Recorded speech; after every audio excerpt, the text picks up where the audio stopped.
Russia and all over the world, and wrongly.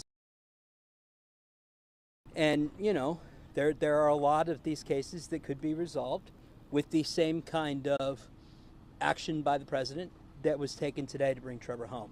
And we're really delighted with the bipartisan reaction. You know, I don't think there are very many people out there with hot takes saying that the president shouldn't have made this deal. But I want to sort of make clear what the deal was, right? And a drug smuggler, Konstantin Yaroshenko, is not a good guy, right? I don't think anybody feels good about letting him go. But he is on the tail end of a lengthy sentence right? Trevor is on the front end of a sentence that would have him spend the rest of his 30s in a literally a Stalin-built gulag in the middle of nowhere in Russia. And so we really do hope the administration will come back and continue to make these deals. Their families whose loved ones are being held in Venezuela, in China, obviously Paul Whelan continues to be held on ludicrous charges in Russia. And I think the Reeds are planning to stick with that fight for the other families. Fortunately, this is a club that you don't want to be in, and one whose members I've represented too often. But today, it's a wonderful day to bring Trevor back, and as the Reeds have said it multiple times today, their view is that the president's action today saved their son's life. So I know a lot of you want to take this live. They are just finishing getting ready. They're going to come out, say a couple of things. I apologize. We're going to have a hard stop at 6:15 because we've got things to do, and I think after tonight you'll see us talking less because they are going to be focused on, seeing their son for the first time in a very long time. So here they come. This is Paula and Joey Reed. And I will say during this, while they're talking, I'm going to go ahead and tweet a picture from today. Trevor did call today. I think it's a pretty great picture. You guys will enjoy it. Please, guys, come on in. Congratulations. Thank you. You did it. You did it, Mom and Dad. You did it. All right, good show. Thank you. Hi, everybody. I'm Joey, and this is Paula Reed, Trevor Reed's parents. Thank you all for coming today, and thanks for all of you who we've seen, some of you several times before. Mm-hmm. And and we like to say this right off the bat, that's, you're also a big part of why Trevor's home today, and you can thank yourselves for that.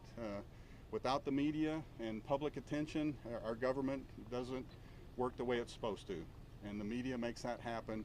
And in our case, you've done a wonderful job, and we want to thank you for that. Yes, from the bottom of our hearts, seriously, thank you. So, and I guess I guess real quick, I should also mention certain people in the media at the national level. Patrick Revell with ABC News. While I was in Russia for 14 months, he and some other correspondents there befriended me, and they covered his story. The story was originally broken by a reporter for the New York Times, and then followed up the next week with ABC and Reuters. And then it kind of took off from there. And then Jonathan Franks here, with the help of Montel Williams, helped us several months down the road start bringing all that together and getting our word out about our son. So we want to thank them in particular, and Jake Tapper from CNN, who's just unbelievable. Yeah. And and everybody at all the networks, but so the little local guys are okay too. Oh no, we love all you local guys. We're saying, like, y'all stood out in the rain and the snow with us at the VA Center, so we appreciate that, really. And I'll have to pull out my list to go through all of you. So, yeah. Yeah. So about today, we got a call early in the morning. Well, we've had several interviews already today, so we'll just kind of go over what we've been asked before. Is we had a little forewarning that something might happen this week. Because they didn't want to just, wake us in the middle of the night, and obviously the government knew something was brewing. And so we had that, and so, we were on pins and needles every phone call. We're hoping that will be the call. And then this morning about, what was it, about 4, something like that, we got a call from Roger Carstens, the SPIHA, Special Presidential Envoy for Hostage Affairs, and mm-hmm. He said, hey Joey, I've got somebody here I think that y'all might want to talk to. And so it was our son, obviously, and they were in the air, and I believe they were flying out of Turkey, where the exchange took place. Yeah, and the first phone call that we got from Trevor, we've had 2 today. So the first phone call we got, he did not sound like himself. He was very subdued, and we were hyped up and all excited and kind of expected him to be excited as well, but he wasn't. So I don't know if it was just shock or if it was too early in the morning for him or whatever, but he was not his normal self, so that kind of concerned us. But later in the afternoon, we got a second phone call, and he must have eaten and had some fluids in him, and he was his normal self. So he was happy-go-lucky, and he still looks terrible, but he sounded better. He sounded more like himself. He was cracking jokes and talking, for a few minutes, and so he was more like Trevor. We introduced him to some of the people from the DOD and the State Department who were here helping us today, and introduced them, and then we asked him some questions, and he was making some smart remarks about his ordeal, and in particular today. We asked him if he said anything to Mr. Yaroshenko as they passed each other on the tarmac, and he said no, but we kind of looked at each other, and I asked him, you didn't say anything to him in Russian, because Trevor, through his ordeal, now speaks fluent Russian. So his going to Russia to learn some Russian for his college courses here, that end of it was probably the only positive thing about his entire ordeal in Although Russia. he paid for those Russian lessons, and the prisoners in the jail said, you didn't have to pay for those. We're going to teach you Russian here. Right. So anyway, and then after we spoke to him the first time this morning, we were obviously watching the news, and we started seeing the videos of him getting out of the FSB van and with his guards, and it looked like they were having to help him walk. He was kind of walking hunched over. It looked strange to us, like somebody who was shackled, and then they had to help him get into the plane, and his eyes looked sunken in, from dehydration or malnourishment. And from what he's told us and told Lena, his girlfriend, for months, the food at IK-12 in Mordovia is horrible. They generally, for dinner, give you a piece of fish and some soup, and they throw in a piece of potato or cabbage with it. And the stray cats at the prison and the barracks won't eat the fish, and neither will any of the Russian prisoners. And they asked my son, why do you eat the fish? And he said, because that's the only place I can get any protein. And so he was very conscious about his physical conditioning before he left. When he left here, he was in great shape, and went to the gym, worked out, and was muscular. And he ate very clean, very healthily. So he thinks about his nutrition, and which he's had none for almost 3 years. Yes. How relieved are you right now? I mean, you've been thinking about this for a long time. How relieved are you at this moment? It's not going to hit us until we see him. I mean, we're excited. We know he's on the plane, but I think we're really it's going to really hit us when we get to put our arms around him and hug him. So we think they're in the air. We don't know where they're going to go yet. There's apparently more than one doctor on the military aircraft, and so they're doing initial evaluations of him, and that will determine what military hospital he goes to, and then they'll let us know, and then we're gonna. I don't care where they go. We're gonna be go there, and but we believe it will be stateside somewhere, and then he's going to have in-depth head-to-toe evaluations. That may take a couple of days or a few days. Testing, in particular testing for tuberculosis. Right now they have him in some sort of an isolation tent or a bubble on the plane, and so they'll be testing him for those things. And then of course he'll get some counseling and stuff to ensure that he doesn't have long-lasting emotional problems, PTSD from his ordeal. And so we totally support all of that, and we're very thankful to both the State Department and the DOD for arranging that. And then after that, that could be weeks. And then once we get him back home, we're kind of glad this is the summer, and it'll give him a little time. We know he's going to want to go back to college right away, and so of course we're going to discourage the summer semester and go for the fall, and then hopefully get him back on track to where he was headed before he went to Russia. What did you say to him in that phone call this afternoon or this morning? Can you give us an idea of what that conversation was like? This morning we just, I love you. It's a bunch of I love yous, and we'll see you soon. That kind of thing. Because like I said, because he was very subdued, we didn't really. How are you? And he gave us the pat answer. I'm okay. I'm okay. He always says he's okay, even when he isn't. But so that was the first phone call, and then this afternoon when he called, like I said, he was a little more animated, and he was telling us funny stories about things that are happening on the plane with the people who are with him, and just how he's feeling. And then we, like I said, we had Department of Defense people here and State Department, and he was on a face call, so we let him talk to everyone and meet everyone in the room, and he just seemed like his normal self. He got to read a Hot Rod magazine in English today, so I don't think he's read much. Well, he did get some books finally at the last prison he was in. First 2 years he had 2 books in English. They refused to give him books in English. They refused to allow him letters in English. All of the letters that he wrote to us had to be handwritten in Russian. Again, not things that we do to Russian prisoners in our prisons. Did you ever start to lose hope that maybe we planned for the worst, and as our son said, we always say plan for the worst, and hope for the best, but Trevor says plan for the worst and don't hope for the best. yeah. So, and he said, if you have any hope, don't tell me about it, because I don't want to get my hopes up to be dashed. I'd rather just plan on being here for 9 years or longer. We always feared that they would add additional false charges. That's a regular FSB tactic to keep someone or get something from them. So we always feared that might happen. And so, and again, we don't want to go without saying this. We want to thank President Biden. Absolutely. We have so many people to thank. We'd be here all day. Our Congressman August Pfluger, just wonderful, fantastic. He talks to us every few days. We've spoken to him today. We'll probably 4 or 5 times. Probably see him tomorrow. And Senator Cornyn for his actions, and for both supporting the president and his efforts to bring Trevor and other hostages home. This is not a partisan issue. We say, an attack on one of us is an attack on all of us.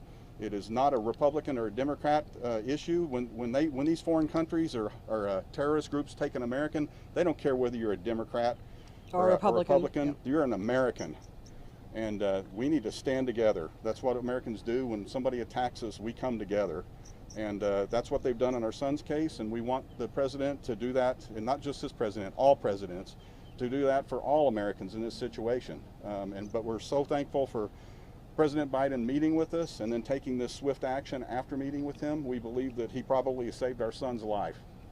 Paula, Lupe Sabato with Spectrum News. Hi. I met with your friend Crystal earlier today. Oh yeah. She started tearing up when I asked her, what this meant to her. She said this was the perfect Mother's Day gift for you coming up. It absolutely what is. does that mean to you, coming home for Mother's Day? It's absolutely the perfect gift. And when we got the call early in the week, when they said something might be occurring this week, and I said, am I going to have a happy Mother's Day? And they go, well, we can't say, but just, be ready. So yes, it's a perfect Mother's Day. It's better, well, not better, but almost as good as the day he was born. So, in light of this gift that you got today, what would you say to the families of Paul Whelan and Brittany Griner right now? okay, so we have a close relationship with the Whelan family, and we talk to them regularly all the time. So our hearts were a little broken when we found out that it wasn't going to, the deal was not going to include Paul, and so our hearts go out to them. We texted with them. We know she knows that. Their family knows that. And as far as Brittany's family goes, we're going to decline to speak about her because we think that that's what her people want. They don't want us to talk about her, so we don't want to do that and make anything worse for her case. But we hope that the Whelan family is going to be having a reunion just like ours soon. We believed at one point before our government started considering this trade, which I think the Russians had basically been directly or indirectly suggesting for a year or two, that if they were to take our son and not Paul Whelan, that our son might try and refuse to come home, and not wanting to leave another. He doesn't want to leave another Marine there, and him and Paul got to talk through messages and stuff occasionally. So they, But no. We relayed messages.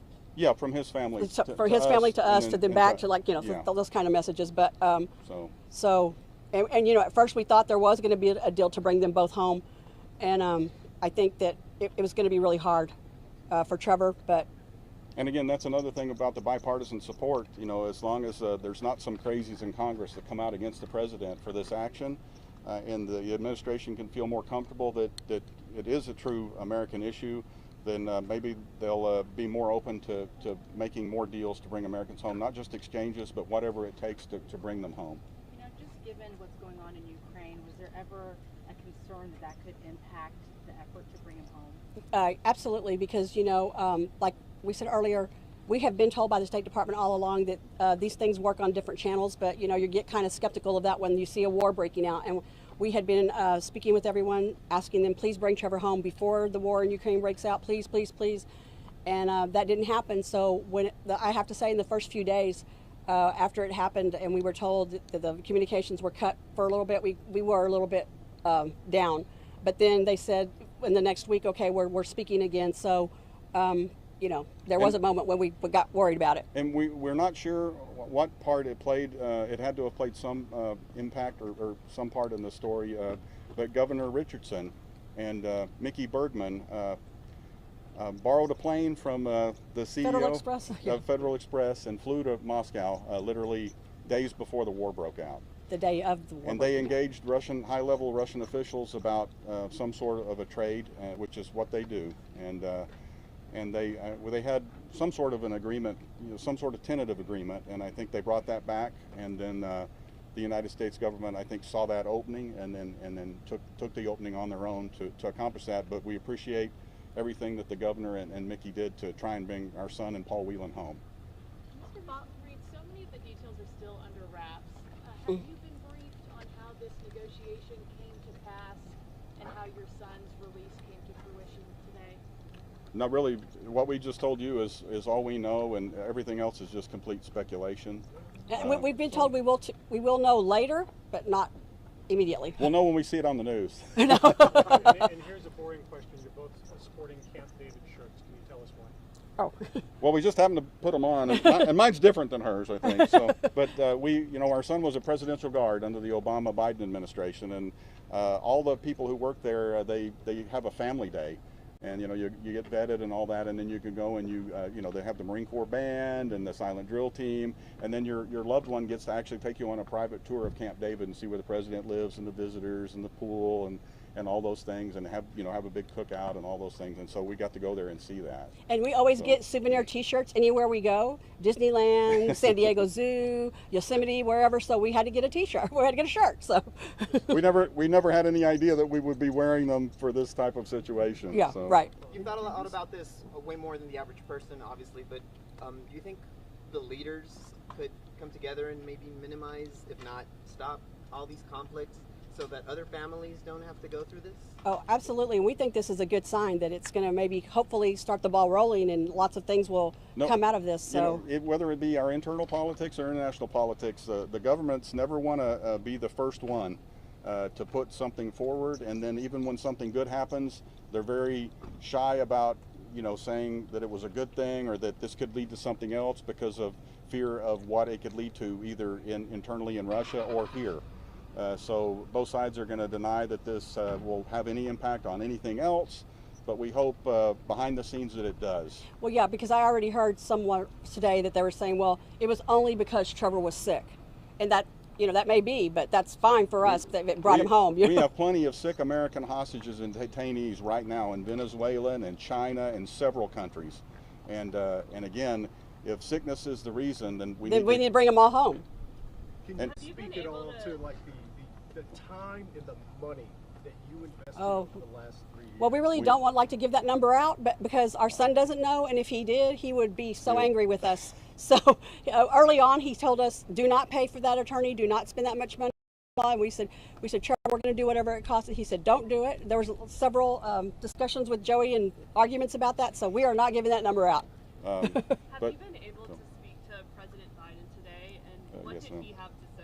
Well, okay, so this is an interesting story. So we're on the phone with Trevor on that initial phone call, and on my phone that we're on talking to Trevor, I see Defense Department, which is the situation room at the White House.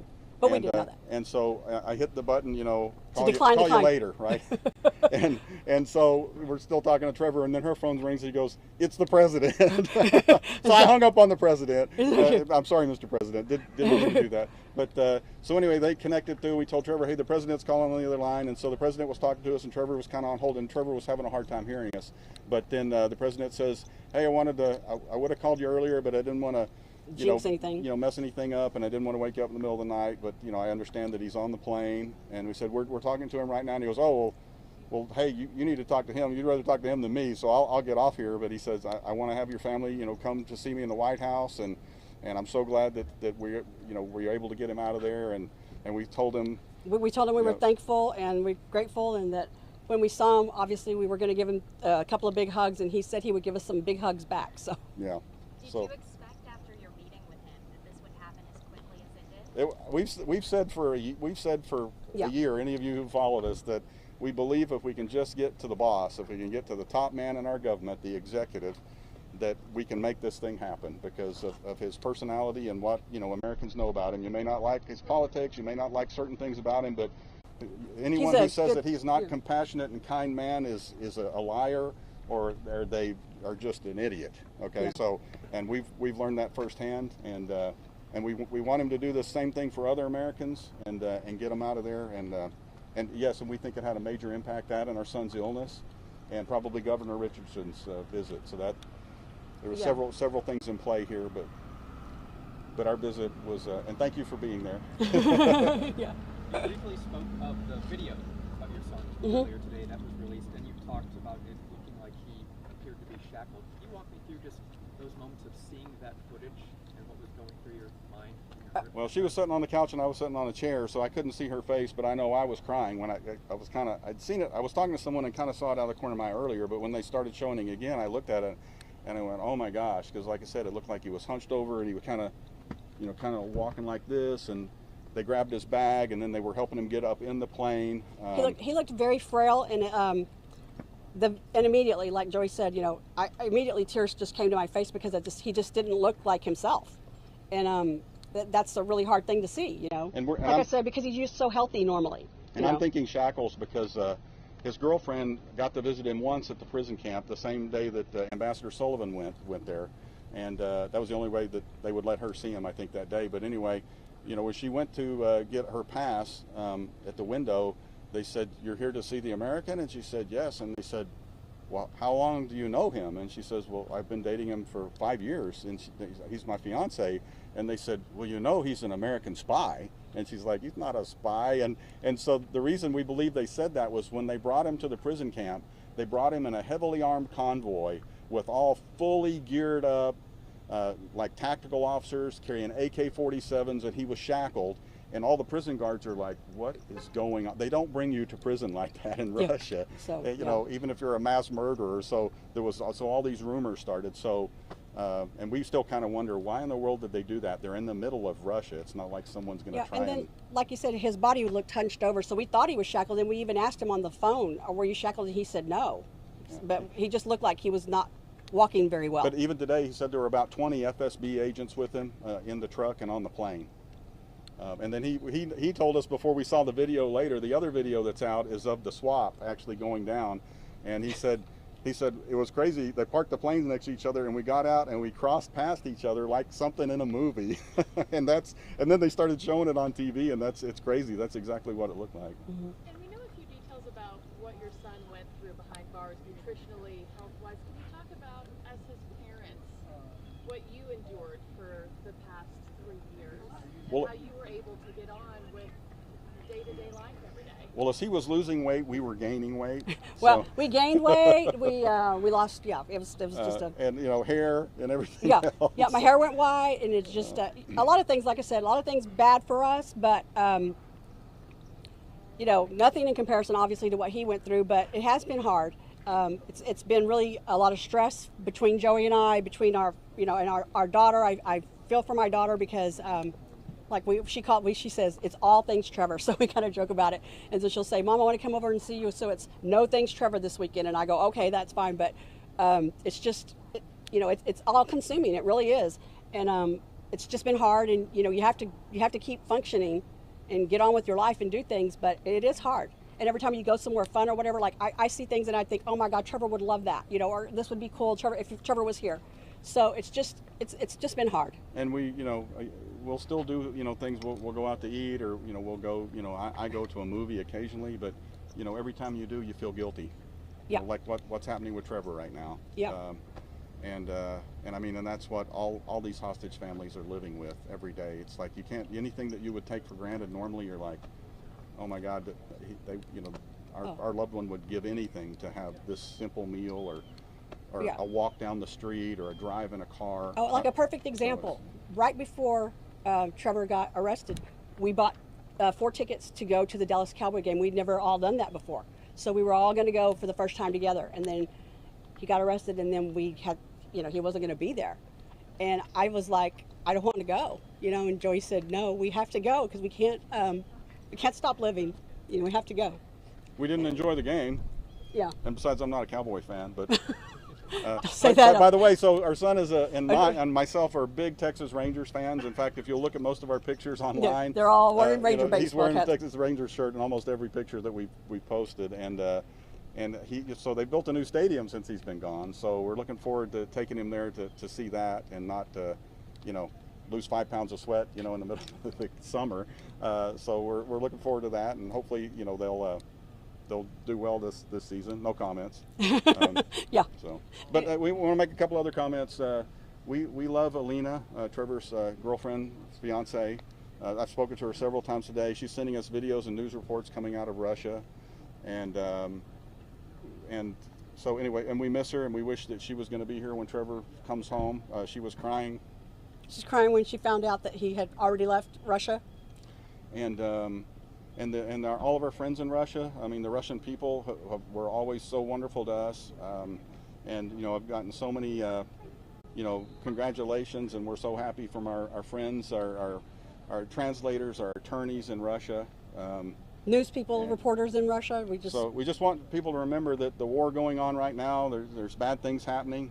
There's always bad things that happen from any military in a war, and so those things happening by certain people in their military and by their government, like what they've done to Trevor, that is not the Russian people. And sometimes the Russian people are being misguided, as some people in our country are misguided, and we just have to remember that when you don't ever be mean to a Russian person that you see on the street in America, because they're not responsible for this. In fact, they're probably here because of that. Yeah. So just remember that. Can you tell us about what's next for you two? What are your plans tonight, tomorrow, and in the coming weeks? Like I said, we're waiting for the Department of Defense to tell us where Trevor's going to be, and then wherever he's going to be, we're going to be there. So we don't know what all that's going to involve yet, but and they told us they'll make arrangements or whatever for us to be there, and they will accommodate us once we get there. So. And then the next month, I'll be looking for a job to help pay for some of our expenses. So if anybody knows of a small town that needs a fire chief, I'm available and totally certified. So. And I'm not going to work. I'm going to stay home with Trevor every day and make him anything he wants every day. His favorite meal every day. Is this home for Trevor? Is this where he will? He was living here at the time, but when he comes back, he's going to want to go to. He may change schools and he may go far away, but wherever he goes, I'm going to go to college with him. I will be there with him. I've seen several neighbors stop by. Yes. And drop off flowers. It seems like you guys are a really close community. How are they feeling about all this, and how involved were they with all of this? Well, I think people, our friends and our neighbors, I think they largely feel like us. You feel kind of helpless, like what is it we can do? You know, I mean, we meet people and they say, what can we do? They see our stickers on our cars, or they recognize us and say, you know, you can write an email to the president, you can call your, it doesn't do any good to call your congressman and your senator, because they're already on board. You know, we've already had resolutions in Congress, and so it was really a matter of just prayers and you know, some emails, and so people feel kind of hopeless. But man, I mean, all of our neighbors today are like, it's great. And then like our community's really, it's a smaller community, and everybody's been really nice to us, especially because, you know, we haven't lived here but maybe 10 years.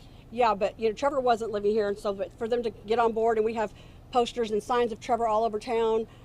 You know, and I've got like 4 or 5 messages of people saying, let us know when Trevor's coming home, and we're going to just turn the whole town yellow with ribbons on every tree. You know, so we have a great support in Granbury.